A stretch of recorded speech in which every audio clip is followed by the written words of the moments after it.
Salvação é de graça, não vem das obras, para que ninguém se glorie. Então, muitas vezes a gente pensa, então, tudo bem, para Deus nos salvar foi uma beleza, foi tranquilo, não deve ter custado nada. Não, custou muito, e custou muito caro. Nós vamos ter uma ideia, puxa, mas foi um alto preço, foi caro. Mas eu acho que nós só teremos ideia, realmente, do preço, quando nós nos encontrarmos, e depois de alguns anos na eternidade, talvez a gente vai cair a ficha, vai cair o cartão, vai cair o crédito de que realmente, por qual preço nós somos comprados e quanto custou essa graça que nós, por ela nós somos salvos. Então, João 19, versículos 17 e 22 fala o seguinte, levando a sua própria cruz, o versículo 16 fala, então, Pilatos mandou crucificar Jesus. Então aí vai aparecer nesse texto aqui, Jesus então levando a sua própria cruz. Interessante esse detalhe de João aqui, né? Ele saiu para o lugar chamado Caveira, que em aramaico é chamado Gólgota. Ali o crucificaram, e com eles 2 outros, um de cada lado de Jesus. Pilatos mandou preparar uma placa e pregá-la na cruz com a seguinte inscrição, Jesus Nazareno, o Rei dos Judeus. Tem algum detalhe que não é difícil de entender aqui? Não. É um texto conhecido. Nós vemos aí que ele saiu para um lugar chamado Caveira, que era a marca chamada Gólgota, então fora da cidade, perto da cidade, mas fora da cidade. Ali o crucificaram com 2 outros chamados de ladrões aqui, bandidos, mas era a mesma espécie lá de Barrabás, talvez terroristas, pessoas que estavam agitando ali, então mereciam pela ideia dos romanos serem também crucificados. No versículo 19, Pilatos mandou preparar uma placa, então isso acontecia normalmente, era a identidade do criminoso, de quem estava morrendo, o que ele fez, qual era o crime que ele tinha cometido e o porquê que ele estava ali. Então era a razão dele estar ali. Então Pilatos mandou preparar e nessa frase já está exposto o crime de Jesus. Jesus Nazareno, a identidade dele, Rei dos Judeus. Essa foi a acusação que no final, então Pilatos, tudo bem, tá, ele é Rei dos Judeus, então eu aceito. Porque ele tentou, por várias formas, libertar Jesus, porque ele não achava acusação em Jesus. Então ele teve que, olha, eu lavo as mãos, se vocês estão dizendo que ele é rei aí, tá bom, compromete lá o reinado de César, tudo bem, vou... Foi uma forma de Pilatos entrar em acordo e acabar, então, crucificando Jesus. Esse era o crime que Jesus cometeu, que é uma verdade, ele é o Rei dos Judeus. Versículo 20, muitos dos judeus leram a placa, pois o lugar em que Jesus foi crucificado ficava próximo da cidade, e a placa estava escrita em aramaico, latim e grego. Os chefes dos sacerdotes dos judeus protestaram junto a Pilatos. Pilatos encontrou um grupinho aqui que... Se lembra? Pilatos queria escapar do jeito, eles pegaram no pé de Pilatos. Eles tinham uma intenção, tinham um propósito, e Pilatos queria usar a sua autoridade e não conseguiu escapar. Eles enrolaram, eles manipularam Pilatos, e até aqui, nesse momento, quando Pilatos pensou que tinha se livrado deles, tinha satisfeito a ira deles, eles ainda estão protestando, estão reclamando. E eles protestaram junto a Pilatos, não escreva o Rei dos Judeus, mas sim que esse homem se dizia Rei dos Judeus.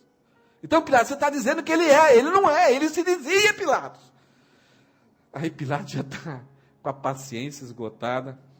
Versículo 22 termina assim de forma muito pontual. Pilatos respondeu, o que escrevi, escrevi. Chega, não aguento mais vocês. Essa é a ideia aqui que Pilatos está falando. O que escrevi, escrevi. Se vocês não estão contentes ainda. Então, esse é o clima dessa crucificação. E Jesus, então, carregando a sua cruz, ele é levado. Aqui, então, Jesus é levado. Eu tirei algumas fotos do filme A Paixão de Cristo, por Mel Gibson, né? Que ele filma esses detalhes da prisão e crucificação de Jesus.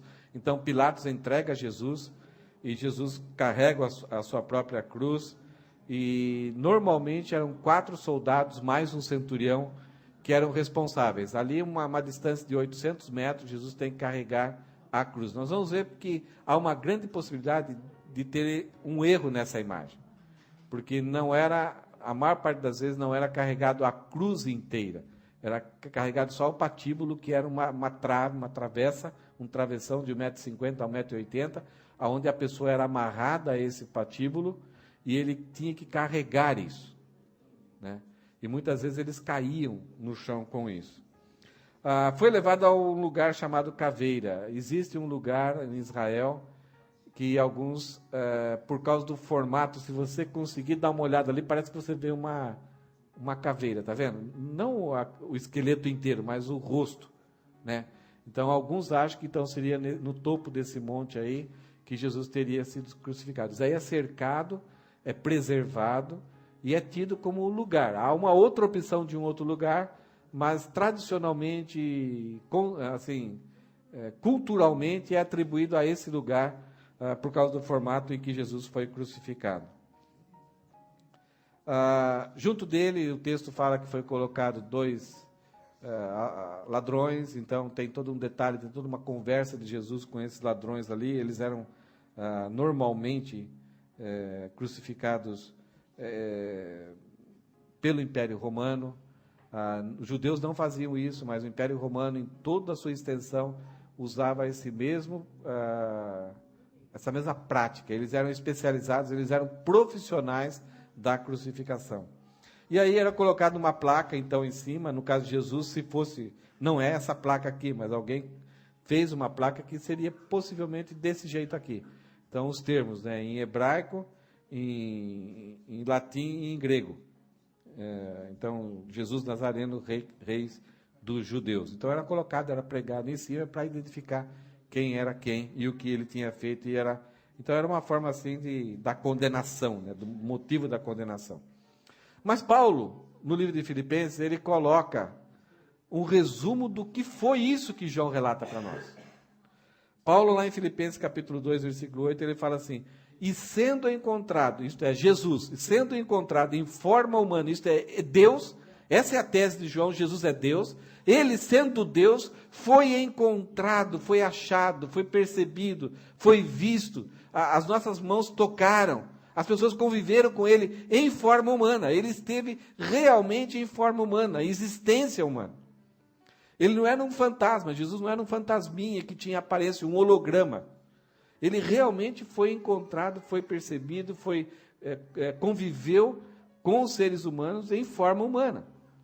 Ele, o próprio Deus, o próprio Jesus, Deus aí, humilhou-se a si mesmo. Isso não foi uma forma assim de que ele se proclamou rei, Deus e todo-poderoso, e as pessoas pegaram e humilharam ele. Não, ele se propôs a enfrentar aquilo que ele enfrentou. O próprio Jesus diz que ninguém tira a minha vida, eu voluntariamente a dou. Jesus, desde o princípio, principalmente no livro de Marcos, ele fala que tudo aquilo que ele está passando, ou vai passar, era uma necessidade divina. Era um propósito, era um projeto, era um plano que visava atender uma necessidade divina. Isto é, visava suprir algo que era necessário no relacionamento com Deus, para que com esse suprimento dessa situação, Deus pudesse, então, salvar a humanidade. Era o recurso que Deus tinha para, então, perdoar a humanidade e trazer vida eterna e dar gratuitamente a vida eterna para a humanidade. Então, sendo encontrado em forma humana, humilhou-se a si mesmo e foi obediente até a morte. Com todo o poder que ele tinha um objetivo. E ao cumprir esse objetivo, ele foi obediente até enfrentar aquela situação de morte. Sofrendo. Lá no Getsemane, ele fala para o Pai: olha, se fosse possível, tira de mim esse cálice, mas seja feita a tua vontade. E diante dos julgamentos injustos, diante dos escárnios, diante de todo aquele sofrimento, diante de toda a pressão sobre o seu corpo, ele se controlou. O poder criador do universo se controlando. Porque sabia que Deus deveria ser obedecido nesse plano. Aquilo que ele estava passando era criar, era conquistar um recurso como sacrifício para que nós pudéssemos ser salvos. Então, e sendo encontrado em forma humana, humilhou-se a si mesmo e foi obediente até a morte. Ponto final. É isso que Paulo faz? Há várias formas de morte. Há várias situações em que as pessoas deixam de existir ou perdem a vida. Mas Paulo faz questão, nesse texto, de dizer que ele foi obediente até a morte, e morte de cruz. É uma ênfase exagerada aqui, Paulo, ele quer que os nossos olhos percebam que tipo de morte Jesus enfrentou. Quando Paulo escreve isso para aquele grupo de pessoas, os filipenses e as igrejas daquela época, naquele momento que eles ouviam isso, tudo tinha significado. Tudo. Aquilo que João escreve aqui, para eles era muito fácil. Eles tinham essa visão gravada na sua mente. Todas as palavras aqui são vivas, eles experimentaram. Talvez alguns deles tiveram alguns parentes que sofreram esse tipo de morte. Eles sabiam a realidade, a tristeza, a agonia, a tragédia, a desgraça que era enfrentar a morte e morte de cruz. Para quem que era destinado esse tipo de morte? E juntamente Paulo com João, eles estão falando que o Deus encarnado, Jesus, foi obediente até a morte e morte de cruz. É a mesma coisa que dizer o que aconteceu uma vez, em 1960, na Olimpíada de Roma, quando um etíope ele ganhou uma Olimpíada, a maratona. E aí os jornais estamparam a seguinte notícia: Abebe Bikila, em 1960, em Roma, ele venceu a maratona, só aí podia parar, ele venceu a maratona. Mas a reportagem dizia, e correu descalço. Muda tudo. Ele não simplesmente correu a maratona e ganhou, mas ele correu descalço. Correr a maratona descalço, tudo bem, mas vencer a maratona descalço é outra história. Então é mais ou menos isso que Paulo está fazendo em Filipenses. Ele foi obediente até a morte, e morte de cruz. O que eu gostaria de passar para os irmãos hoje, só para a gente ter um pouquinho disso, eu tenho certeza que eu não vou conseguir, talvez isso vai demorar anos para a gente tentar entender, e eu também entender, o que era essa questão da morte da cruz? O que é que Jesus passou? Então eu gostaria de passar algumas coisinhas aqui a respeito da história da crucificação, como isso era naquela época. Em 700 anos antes de Jesus ser crucificado, os assírios babilônios desenvolveram um pouco essa prática. Eles eram um império da época, eles eram o povo que mandava na época. Então eles começaram a trabalhar com a prática do empalamento. O empalamento é um pouco diferente da cruz, mas já usava um pouquinho, era um início daquilo que vai se tornar a crucificação. Eram estacas de talvez 2, 3 metros de comprimento, de 10 centímetros de largura, que eles afinavam bem na ponta e pegavam os seus inimigos, o exército derrotado, e deitavam a pessoa no chão e enfiavam essa estaca pelo ânus e saía na boca. A pessoa estava viva ainda. Talvez bem machucada, mas estava viva. Então, ao fazer isso, a pessoa morria e eles colocavam, então, fincavam a pessoa no chão e a pessoa ficava pendurada. Nós vamos ver uma foto, daqui a pouco vocês vão ter uma ideia disso. Agora, por que faziam isso? Por 2 motivos. Motivo religioso e motivo militar. Religioso porque todas as culturas antigas, elas tinham uma ideia de que se há um povo inimigo, se há um povo rebelde, se há um povo que é lixo, que não gostamos, não os amamos, e se eles morrem aqui na nossa terra, então vamos fazer isso para que eles não tenham contato com o solo e não contaminem a nossa terra. É uma coisa que sempre existiu, essa ideia. Então, eles não vão pendurar, vão pregar nas árvores, vão pendurar as pessoas. Então, essa ideia de que os animais acabem comendo. Então, não enterrava e não deixava solto na terra. Então, o empalamento foi alguma coisa muito bem usada. E o motivo militar, para que isso se tornasse uma notícia para os outros povos que eram inimigos, e também se pessoas passassem ali, percebessem a que ponto você poderia chegar se você se tornasse inimigo daquele povo. Então, vou pagar os impostos, não vou me rebelar, vou ficar em paz com eles, porque senão, eis aí o meu destino.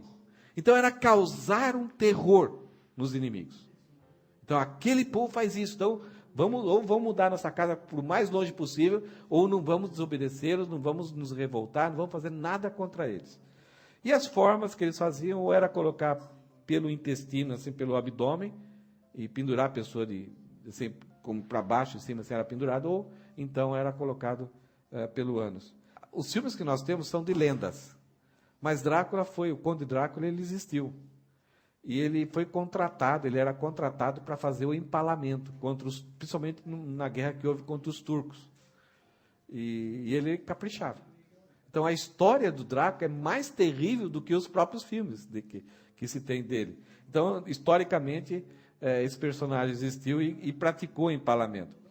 Já 100 anos depois, os persas, eles usavam a crucificação primitiva, que era pregar nas árvores ou pendurar em qualquer lugar. Usavam também a cremação e a degola, que era pegar do lado direito e cortar a garganta. Então, aqui passava era só fazer um corte, não necessariamente precisava arrancar, tirar a cabeça da pessoa, mas só esse corte aqui já matava a pessoa. O motivo também era religioso, né? Com a mesma prática, então, para não contaminar a terra. Já Alexandre o Grande, que vem a conquistar pelos gregos, já 300 anos antes de Cristo, adotou essa prática dos persas e passou para os fenícios. Então, o exército inimigo, eles eram colocados dessa forma, emparelhados e fincados na terra. Então, era uma cena extremamente horrível, muita desumanidade. E ali nós temos um retrato que alguém pintou do Drácula. Não sei exatamente se ele era assim, mas existe na história o retrato do Drácula aí. Depois de Alexandre, nós temos Roma. Roma, durante 500 anos, praticou a crucificação. Ela aperfeiçoou todo um processo de julgamento, de punição dos inimigos. Então, que havia o açoite, e podia parar no açoite, já era uma punição, ou ir diretamente para o processo da crucificação. Jesus, ele passa por essas duas punições. Ele sofre o açoite, que muitas pessoas já morriam ali, e depois do açoite eram libertadas, porque podiam ainda viver. Mas Jesus passa pelo açoite e ainda é levado para a crucificação. Roma, então, padronizou esse processo. Então, os soldados, aonde estavam espalhados no Império, sabiam como fazer e sabiam exatamente, tinham as regras que eles tinham que obedecer a respeito da crucificação. Roma foi um império que trouxe muitas contribuições para a humanidade. Estradas, sistema de correio, a Pax Romana, a questão da política, da cidade. E uma delas foi a fechadura que nós temos nas portas, foi um pouco invenção lá de Roma. Roma inventou um sistema de como jogar água até o quarto andar para apagar fogo. Então, esse sistema de bombeiros, não sei direito como eles conseguiam fazer, de bombeamento, mas eles jogavam água até o quarto andar. E as estradas, né? Até hoje existem as estradas que as pessoas circulavam no Império Romano. Jesus Cristo viveu nessa época. Jesus Cristo, no ápice de tudo, né, de filosofia, e no ápice do momento em que Roma especializou a crucificação, Jesus Cristo se encarna, ele nasce, ele vive e vai ser crucificado com esse ritual aí dos romanos. A crucificação era reservada para escravos, desobedientes, criminosos, que tinham matado a família, tinham cometido algum crime.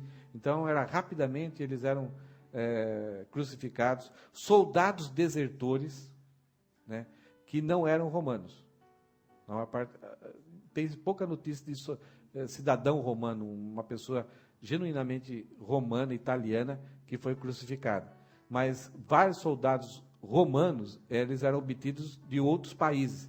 E se ele se tornasse desertor, porque a inclinação, o desejo era sempre não servir mais aos romanos. Se tornasse desertor, então se era pego, então ele era crucificado, e muitas vezes até a própria família era crucificada juntamente com ele. Cristãos estrangeiros, então, muitos cristãos foram crucificados, e raramente romanos, como eu falei. O empalamento, ele tinha uma morte rápida, então era, né, tudo era arrebentado, só um enfiar daquela estaca já provocava a morte. A crucificação, não. Era um processo padronizado que visava o sofrimento. A morte era a consequência. Mas a ideia de ser algo tão terrível, tão ruim, não somente para a pessoa, mas para todas as pessoas que viam aquilo. Porque era um processo meio didático, pedagógico. Olha só o que acontece quando alguém desobedece às nossas leis. Então você fala, pô, isso aconteceu com ele, deixa eu dar um jeitinho na minha vida porque isso me espera. Então era um processo pedagógico. O açoite era um processo pedagógico e a crucificação também era. E havia um prazer dos romanos quando faziam isso com os outros povos, porque eles sempre eram perseguidos, eles sempre eram cuspiam-se nos soldados romanos. E aqui, na crucificação, eles tinham um momento, então, de não somente punir em nome do Império Romano, mas era uma forma também deles, pessoalmente, se vingarem daquilo que eles sempre passavam diante desses povos. No quarto século, quando Constantino, então, ele declara o Império Romano, ele, então, passa a proibir esse tipo de prática de execução. Então, isso aí acabou e era proibido, e os judeus ficaram na lembrança do Império de Constantino como sendo os grandes transgressores, os grandes criminosos da morte de Jesus. E começou-se a haver uma perseguição contra os judeus. Agora, o que os judeus pensavam da crucificação? Na cabeça dos judeus, crucificação era humilhação e infâmia. Era algo terrível. Tanto que eles sempre pensavam num texto em Deuteronômio 21, versículo 22, que fala o seguinte: se um homem culpado de um crime que mereça a morte for morto e pendurado no madeiro, não deixe o corpo no madeiro durante a noite, enterre-no naquele mesmo dia, porque qualquer que for pendurado no madeiro está debaixo da maldição de Deus. Não contamine a terra que o Senhor, o seu Deus, lhe dá por herança. Então, já lá na época de Moisés, Deus já implantou essa ideia na cabeça dos judeus, que se um dia alguém for pendurado no madeiro, ele será maldito. E essa foi uma profecia a respeito do próprio Jesus. Maldito todo aquele que for pendurado no madeiro. E Jesus, então, vai ser o maldito de Deus. Vai ser aquela pessoa que vai receber a ira de Deus, porque se tornou pecador. Isto é, ele recebeu a nossa culpa. Legalmente, diante de Deus, lá na cruz, Jesus se tornou maldito, porque ele apropriou-se da nossa culpa e deu a sua justiça para nós. Não só foi somente Jesus com Barrabás, mas foi nesse momento da crucificação onde Jesus trocou a sua justiça pela nossa culpa e a nossa culpa pela justiça dele. Houve uma substituição. Então, a morte de Jesus é chamada no meio teológico de morte substitutiva. Ele substituiu. Ali ele recebeu a ira. Por isso que ele morreu, senão ele nunca morreria. Ali Deus joga sobre ele toda a sua ira, que era para nós. Como que era a cruz naquela época? Havia em comum 4 tipos de cruz. A decussaga, que era a cruz em X. Alminos, ou imissa, que a imissa é um pouquinho, tem pouca coisa da trave em cima, mas a alminos era mais comum, ela não era tão alta. A gente pensa numa cruz assim como sendo muito alta, mas ela tinha 1,80 m, então um soldado estava aqui, não era tão alta. E essa possivelmente foi a cruz que Jesus foi crucificado. A comissa, ela só tinha o travessão e tinha o poste, e a sublime era uma cruz então muito alta, bem alta, que era pouco usada, mas a mais comum era a alminos, a qual Jesus Cristo foi crucificado. O processo de crucificação, como ele era? A pessoa tinha que carregar aquele travessão, o patíbulo, que era mais ou menos de 57 a 60 quilos. Ela era amarrada, então muitas vezes ela caía, e caía de rosto no chão, e muitas vezes nesse tombo a pessoa acabava morrendo, porque arrebentava, então dava fratura craniana, o seu rosto era arrebentado. Como Jesus, ele já tinha sofrido o açoite, ele está totalmente prejudicado no seu organismo aqui. Até que uma outra pessoa tem que carregar esse patíbulo para ele. Então Jesus cai várias vezes, ele se machuca muito mais. Então ele está enfrentando todo esse sofrimento aqui. Uma pessoa ia, além dos 4 soldados e mais o centurião, mas uma pessoa ia na frente, anunciando e gritando quem eram os criminosos e o que eles tinham feito. Então as pessoas acompanhavam e saíam nas ruas para ver o que estava acontecendo. Então esse arauto, esse megafone humano aí, ia gritando o que tinha acontecido, o que estava acontecendo e para onde eles iam, que era a crucificação. Algumas vezes a pessoa, ela simplesmente usava uma tanga, um fraldão. E muitas vezes a pessoa, o criminoso, o que ia ser crucificado, não usava nada. Isso para trazer mais vergonha. E esse era um prazer que os romanos tinham para fazer com os judeus, porque os judeus valorizavam muito essa questão da nudez, do sagrado, de encobrir a vergonha. Então, você deixar um judeu nu, ou tirar a barba do judeu, é a maior humilhação que você podia trazer para os judeus. Jesus vai com as suas roupas, ou alguém leva as suas roupas, e talvez ele está só com essa tanga. Tradicionalmente é isso que a gente vê, mas pode ser que ele esteja nu, e as suas roupas alguém está levando para ele. Aqui tem uma imagem, então, que nós temos ali do como que a pessoa é levada. Então, havia o patíbulo, tinha aquela cadeirinha ali, muitas vezes para a pessoa sentar, e também tinha um suporte para colocar os pés. Então, a pessoa era crucificada dessa forma aí. Além dos pregos, era colocada a amarração. Os pregos, eles tinham mais ou menos 18 a 20 centímetros de comprimento.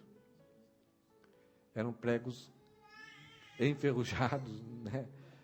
Velhos e usados, não tinha nenhuma ideia aqui de ser alguma coisa que não contaminasse. Quanto mais contaminação, melhor ainda. Quanto mais ruim, era melhor. E esses pregos, eles entravam e iam arrebentando, esgarçando, quebrando, estragando realmente o organismo. Além dos pregos, eram colocados cordas para que a pessoa ficasse aquele tempo ali. Os pregos, eles eram colocados ou no pulso, né? Então aqui se aguenta bastante, e se fosse na mão, não tanto aqui no meio do filme, vou mostrar uma foto, ele mostra que foi apertado aqui, mas se aperta aqui, isso daqui arrebenta, e nesse lugar não se aguenta. Então, os romanos sabiam exatamente um ponto aqui, entre os ossos, que aqui aguenta até 130 quilos. Então, possivelmente foi pregado aqui. Essa é a especialidade dos romanos. O pé era pregado ou um pé em cima do outro, nós vamos ver, mas poucas vezes era usado isso, mas a maior parte dos historiadores, eles acreditam que era pregado atrás do pé, com o pé, um pé em cada lado, do lado da madeira. E foi achado um osso com um prego a respeito disso. Quando se pregava as mãos e os pés nesses lugares, a dor aumentava muito. Principalmente o dedinho e o dedão, eles se contraíam e havia espasmos, havia choques, o objetivo aqui não era simplesmente segurar a pessoa, mas a ideia é que esse sofrimento aumentasse cada vez mais, né? Então, esse era um dos propósitos de onde se pregava e por que pregava uma pessoa na cruz. Então, ali tem um local exato, que poderia, vários cientistas já fizeram, médicos fizeram testes, que se colocasse ali perto do dedão aqui, então, tanto os ligamentos como esse daqui aguentaria 130 quilos, então 2 mãos aguentaria todo o peso daquela pessoa. E o objetivo nesse lugar era provocar mais dores ainda. Nesse momento de muita dor, algumas vezes, assim, era dada até uma certa analgesia. Então, o isopo, a mirra, era fornecido para as pessoas, um tipo de um vinagre, para tirar um pouco aliviar um pouco a dor da pessoa, de tão... A pessoa gritava, ela chorava, era uma cena assim horrível. Então, os soldados, não aguentando, assim, eles davam um pouquinho. Isso foi oferecido para Jesus. Na primeira vez ele não aceitou, na segunda vez ele aceitou, porque ele disse que tinha sede. Só que o próprio organismo, por causa daquela deficiência de sangue que tinha, o estômago, a bexiga, não conseguia se apropriar daquilo, né? Então, era uma tentativa de fazer algo, mas não adiantava nada. Então, ali, essa imagem desse lugar não é teria talvez mais perto aqui do dedão, aonde poderia ser crucificado. Aí nós temos como poderia ser o prego.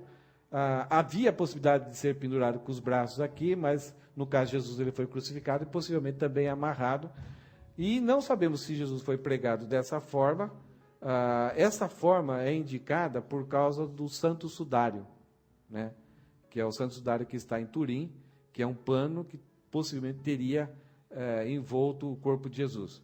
Nós não sabemos se realmente esse Santo Sudário é fiel, é verdadeiro, e se realmente foi de Jesus, né?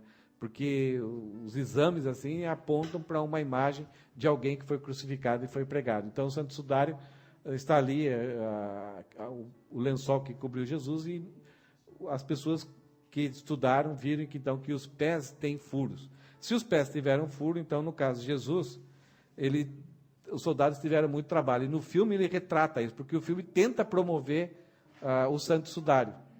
Então, os pés estão suados, estão sujos de terra, de sangue, então estão lisos. Então, no filme, a ideia é que eles retratam que tem que se segurar. Então, o soldado tem que segurar, o outro tem que fazer esse processo. Agora, ao fazer isso, há um grande perigo de quebrar os ossos. E a Bíblia fala que nenhum osso de Jesus foi quebrado, né? Então, se foi desse jeito, e os pés não aguentariam também, eles se estraçalhariam se fosse pregado desse jeito. A pessoa ali na cruz, ela ficava apoiada e tentava ter força aqui pelos braços. Ela ficava numa cadeirinha, então, que ajudava um pouquinho ela a sentar, e os pés lá embaixo. E, de repente, ela por causa da contorção, ela começava a torcer o seu pulmão e começava a faltar ar. E a consciência começava a diminuir. Mesmo sem consciência, o nosso corpo ele tem um mecanismo de buscar a sobrevivência.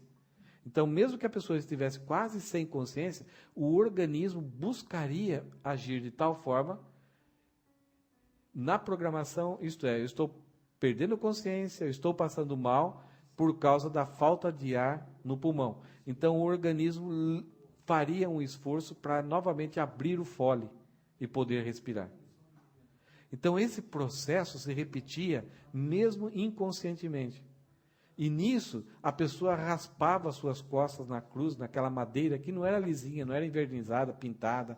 Era alguma coisa muito bruta, cheia de marcas. Então, Jesus já tinha sido açoitado, e aqui o seu próprio corpo agonizante busca uma situação de buscar a sobrevivência, buscar ar. Então, era uma situação, era uma cena assim, extremamente horrível para quem pudesse assistir, não somente assistir, mas para quem estava passando por aquilo. Do que as pessoas morriam na cruz? A morte podia durar até de 3 a 4 dias. Isso que acontecia. Então a pessoa ficava ali. No filme até tem uma cena que os historiadores acham que eles falam que aconteciam.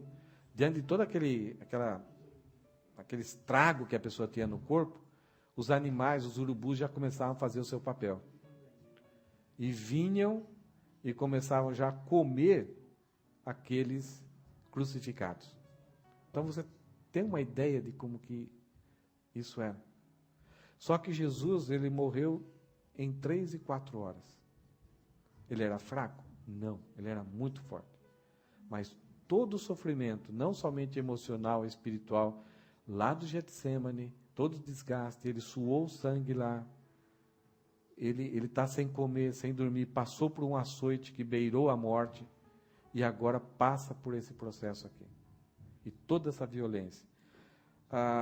Poderia ser uma insuficiência respiratória restritiva, porque por causa desse torcer aqui, então a pessoa, Jesus já está muito fraco, ele não, então faltou ar, ele acabou morrendo.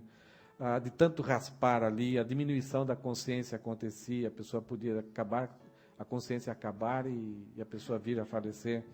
A insuficiência renal, por causa de perda de muito sangue, então o rim já não está funcionando, a água já não circula no organismo, então o organismo entra em falência.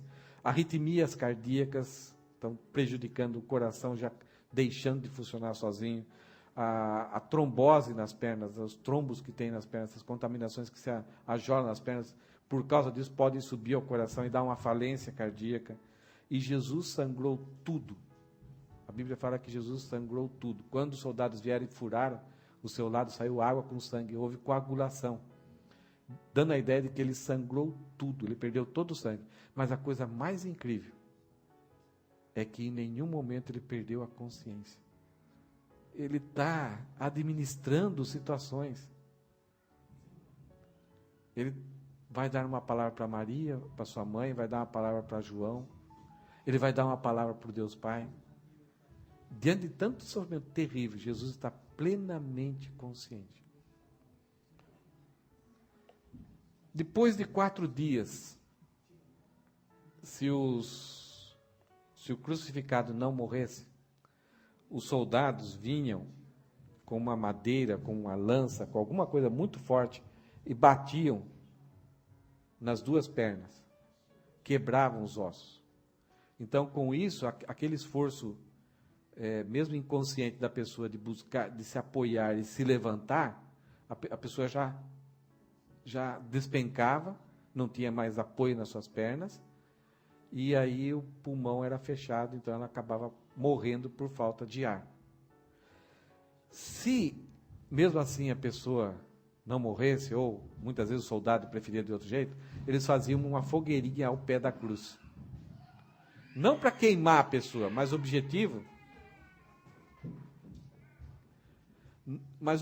aqui é produzir a queima de oxigênio para que a pessoa não conseguisse respirar oxigênio, respirar só aquela fumaça e morresse dessa forma. Sabe o que é isso? Sabe que sofrimento é esse? Algumas vezes eles vinham também, dependendo quem que estava sendo crucificado, eles pegavam um pedaço muito forte de madeira e batia nas costelas, para quebrar as costelas e que as costelas furassem o pulmão. Outras vezes eles enfiavam a lança para furar o pulmão ou o coração. No caso de Jesus, eles fizeram isso e então saiu água com sangue. Em Jesus não foi quebrado nenhum osso. Havia uma profecia nesse sentido e foi isso que aconteceu com ele. Jesus não teve nenhum dos seus ossos quebrados e saiu todo o seu sangue. Veja o que Paulo fala lá em Filipenses, capítulo 2, versículos 5 e 7. Diante desse sofrimento que Jesus passou, esse foi o preço que ele pagou por nós.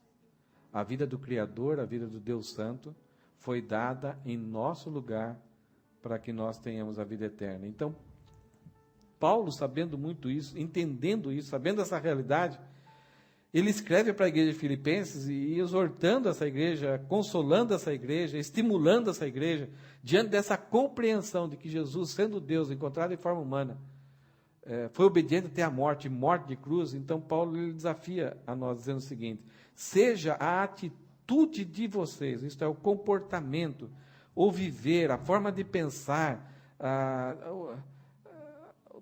os seus passos, seja a atitude de vocês a mesma, do mesmo jeito, de Cristo Jesus, que embora sendo Deus, não considerou que o ser igual a Deus era algo que não devia abrir mão, algo que não devia se apegar. Jesus abriu mão disso, mas esvaziou-se a si mesmo, vindo a ser servo, tornando semelhantes aos homens, e encontrado em forma humana, foi obediente até a morte, e morte de cruz.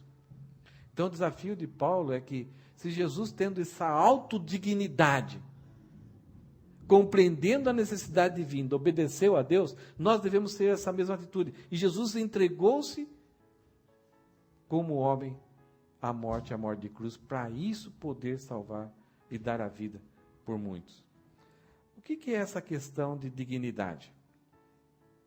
Todos nós somos eternos, temos início e teremos um fim. Se não morrermos e se Cristo voltar, todos nós estaremos juntos para sempre com o Senhor.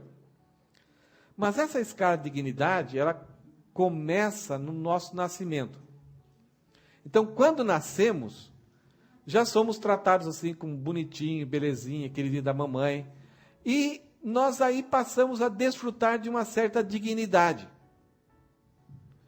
Se nascemos numa família muito rica, muito nobre, ou honrada, então as pessoas vão atribuir uma certa dignidade para nós. Quando eu nasci, eu não tenho notícias nenhuma de que os jornais divulgaram o meu nascimento, que eu apareci na televisão. Eu tenho umas fotos lá, mas é só para minha mãe. Mas tem crianças que nascem que o mundo inteiro fica sabendo, o mundo inteiro manda notícias, parabéns, né? Os netos da rainha da Inglaterra, eles dão um espirro, todo mundo fica sabendo. Eles têm uma certa dignidade humana, diferente da nossa. Essa escala de dignidade, ela vai aumentando, ela vai diferenciando para cada um de nós, de acordo com aquilo que acontece e aquilo que a gente faz. De repente, a nossa infância, a nossa escolaridade, com quem nós casamos, aquilo que nós fazemos, a escolaridade que nós temos, o emprego que nós temos. Então, isso vai individualmente sendo diferente para cada um de nós. Aquilo que nós conseguimos, aquilo que nós nos tornamos notórios na história da humanidade. E atingimos um alvo, um clímax, que é finito, que para. Que de repente toda aquela dignidade vai se acabando e de novo termina. Ela dura um certo tempo. E pode terminar até de forma muito trágica e até negativa. Uma pessoa que atingiu um clímax de uma alta compreensão, de repente, acaba na miséria, ou por algo que fez, até as pessoas querem esquecê-la. Por exemplo, o Hitler chegou um momento em que toda a Alemanha amava ele. Hoje ele é uma vergonha para a Alemanha. Tem algumas pessoas no Brasil que amavam eles até um certo pouco, e agora não veem a hora deles saírem do poder. Já ouviram falar de Emerson Fittipaldi? Ele tem notícia que ele se converteu, ele é cristão. Ele foi, assim, na história do automobilismo, até acima do Ayrton Senna, porque ele que abriu o caminho. Ele está falido. Os bancos pegaram todos os troféus, todos os prêmios, todas as casas, todos os carros que ele ganhou de brinde para penhorar. Ele deve milhões. Então está terminando a vida com pouca dignidade. Então a nossa história, a história do ser humano é assim. Agora a história de Jesus é totalmente diferente. Aqui eu coloquei 4 imagens aqui. Jesus, sendo o Rei do Universo, Deus eterno, ele fez o contrário, o trajeto contrário. Ele nasceu na forma humana. Ele teve como profissão o carpinteiro. Uma coisa sem notabilidade, simples. E aí, o clímax dessa simplicidade dele é quando, diante dos discípulos, ele lava os pés dos discípulos. Mas o que Paulo falou, e o texto que nós lemos hoje, mostra essa inversão da dignidade de Jesus, com o propósito de alcançar todo aquele que crê no sacrifício dele. Porque ele deu a sua própria vida em morte e morte de cruz. Ele enfrentou, foi julgado por Pilatos, enfrentou os soldados, foi pregado naquela cruz, sofreu as 3 horas ali e entregou o seu espírito ao Pai, com o propósito de nos salvar. Esse foi o preço da graça. Diante disso, lá na cruz, Jesus dá um brado, tetelestai. que significa está consumado. Perfeitamente, completamente, definitivamente. Não precisamos depender de mais nada, ou acrescentar mais nada, ou atualizar aquilo que Cristo fez na cruz. Foi suficiente, perfeito, para qualquer um. Ele então é o nosso rei, é o meu rei. E eu queria concluir com esse pensamento. Eu sou salvo pela graça, mas ela custou muito caro. Você já entendeu isso? Talvez na sua vida você tem buscado, ou tem até, talvez está até desesperado, talvez até tenta fazer com que a sua mente não pense nisso. Mas todos nós um dia vamos ter que comparecer diante de Deus. E em nós não existe nada que nós podemos chegar diante de Deus e falar assim, Deus, dá uma olhada na minha vida, olha, bate o INCAN aí e eu posso entrar. Não existe nada. Todos nós, individualmente e coletivamente, temos sobre nós uma culpa que nos envia diretamente ao inferno. Mas Deus, pelo seu grande amor, enviou Jesus para que pudesse, lá na cruz, com esse tipo de sofrimento, nos comprar e dar a salvação a nós gratuitamente. Agora, como recebemos a salvação gratuitamente? Sabendo desse fato e crendo em Jesus. Eu espero que você tenha entendido isso. Eu espero que você já tenha feito essa decisão de crer que Jesus Cristo morreu por você, por causa que você não tem como chegar diante de Deus.